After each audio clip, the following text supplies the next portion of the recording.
Starting a project for Chessington World of Adventures.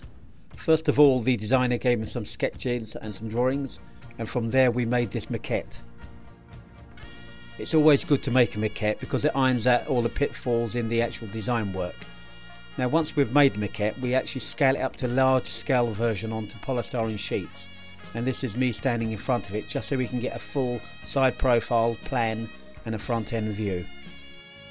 Once we have all the peripheral drawings made up, we block it up in polystyrene, and so we can actually start carving it away with wire brushes, hot wires and chainsaws.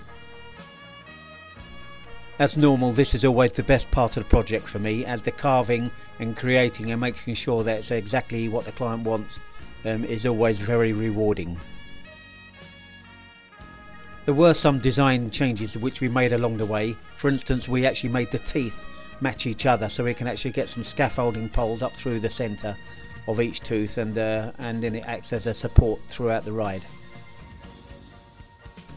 Once we finished all the carving, we gave it 3 coats of PVA glue to protect the polystyrene from the fiberglass, and then we actually fiberglassed the whole lot, and it was nice thick and nice and strong, as we knew they wanted to use this particular dragon out exposed to the elements for many years. We had to think about the transportation and installation on site, so we made it come apart in 2 halves so we can get it onto the lorries and then piece it together and bolt it up on site. The whole thing had to look seamless, so once we got it all together and actually on site, we lowered it down by crane and then offered it up to the ride itself. Here we are taking a test run through the actual mouth of the dragon just to make sure it fits all the regulations and restrictions as regards to people not hitting their head, claustrophobia and everything else, which all has to be considered. We also had to make sure that all the body was correct from every angle, no matter how people viewed it.